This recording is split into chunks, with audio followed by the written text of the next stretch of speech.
March 1975, you teamed up with David Bowie on Fame. Yeah, I was never in the London scene in the 60s. In a position to become a Velvet's clone. But there were elements of what Lou was doing that I thought were just unavoidably right. In the world of rock and roll, David Bowie was known for much more than his music. The famous performer, often called the Thin White Duke, was someone who constantly changed his image and sound throughout his career. He was a musical chameleon who helped transform popular culture.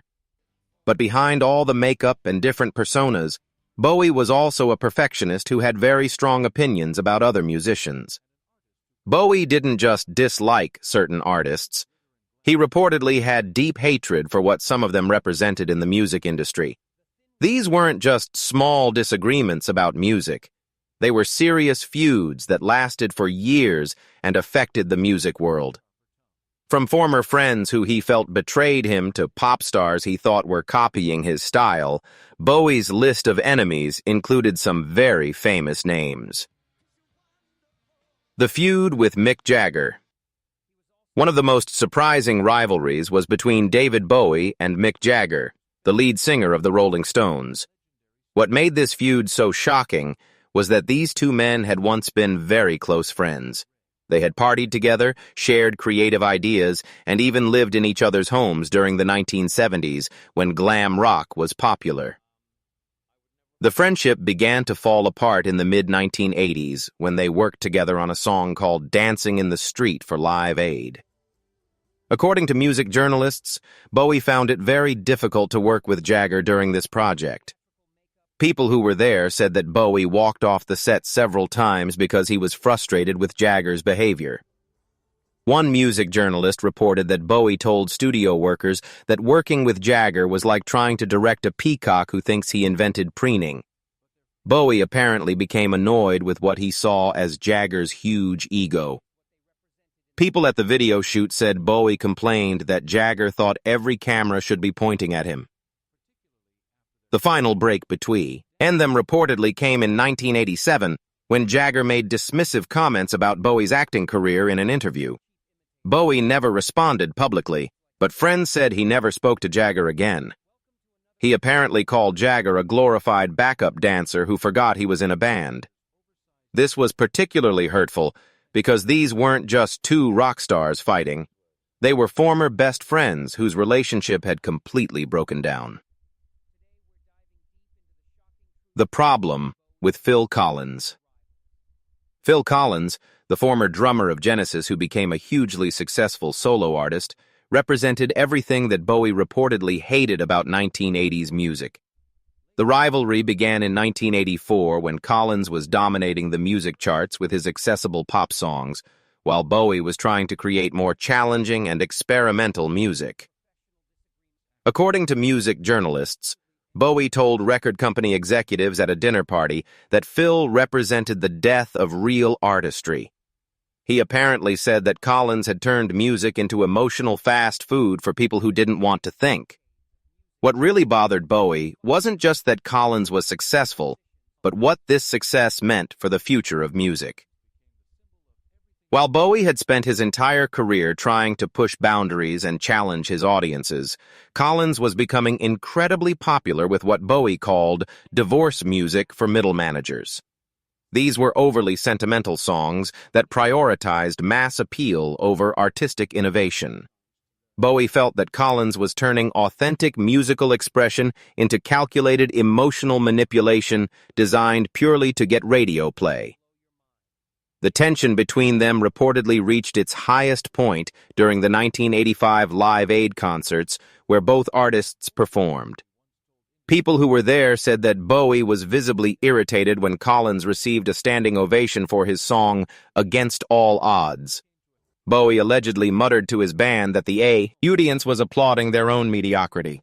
Collins, for his part, always spoke respectfully about Bowie in interviews and seemed unaware of Bowie's contempt.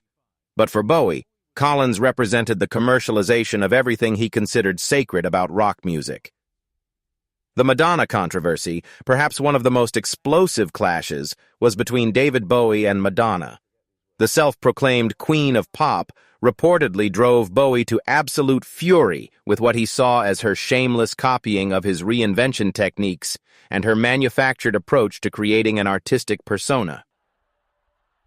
The feud allegedly began in 1984, when Madonna burst onto the music scene with her provocative image changes and theatrical performances.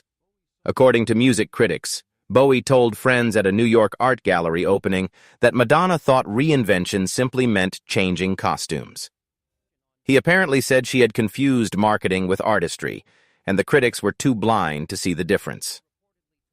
What really pushed Bowie over the edge wasn't just Madonna's success, but her complete dismissal of the underground culture that had inspired his own transformations. While Bowie had drawn inspiration from genuine artistic movements and avant-garde theater, Madonna was achieving superstar status with what Bowie called focus group rebellion, calculated controversy designed purely for maximum media attention. The animosity reportedly exploded during a 1985 awards ceremony where Madonna publicly credited herself as a pioneer of gender-bending performance art. Industry insiders said that Bowie was visibly disgusted and allegedly told his publicist that she was rewriting history to make herself the inventor of everything he had been doing for 15 years. Bowie's contempt for Madonna went deeper than just professional jealousy. He apparently saw her as representing everything superficial about celebrity culture. In his view, she had weaponized reinvention without understanding its soul, making her the ultimate fake artist. The rivalry with Elton John. The feud between David Bowie and Elton John split British rock royalty down the middle. Elton John, the flamboyant piano player known for hits like Rocket Man, reportedly became Bowie's most persistent rival through decades of public arguments, backstage confrontations, and what Bowie saw as shameless attention-seeking that made a mockery of genuine artistic expression. The bad blood allegedly started in the early 1970s, when both artists were pioneering glam rock's theatrical excess. According to music historians, Bowie told session musicians that Elton thought louder costumes meant deeper artistry. He apparently said that Elton confused spectacle with substance, and somehow the world bought it.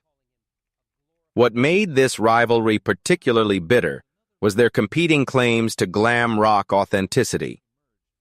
While Bowie created complex personas and philosophical concepts, Elton was achieving massive success with what Bowie reportedly called cruise ship cabaret, over-the-top performances that prioritized entertainment over artistic exploration. The animosity reportedly reached dangerous levels during a 1975 backstage encounter at Wembley Stadium, where witnesses said Elton deliberately upstaged Bowie during a photo opportunity. This led to a heated exchange, and industry insiders reported that Bowie stormed off, allegedly telling his manager that he didn't compete with cartoon characters. The feud continued for years, with Bowie reportedly dismissing Elton's entire catalog as emotional manipulation wrapped in sequins. Even during their brief public reconciliations, friends said Bowie privately maintained that Elton had turned rock music into therapy sessions for people who couldn't handle real art. In Bowie's eyes, Elton had committed the ultimate sin of making deep art look shallow. The Lou Reed betrayal. Perhaps the most heartbreaking betrayal on this list was between David Bowie and Lou Reed, the legendary Velvet Underground leader and godfather of art rock. Reed reportedly became the target of Bowie's deepest personal hatred after their mentor-student relationship spectacularly fell apart in one of rock history's most devastating fallouts. The relationship began promisingly in 1972 when Bowie produced Reed's career-defining album Transformer, helping create classics like Walk on the Wild Side. But according to rock biographers, the collaboration quickly turned sour when Reed began publicly dismissing Bowie's contributions. Reed allegedly told journalists that Bowie was just a pretty face who got lucky with his material.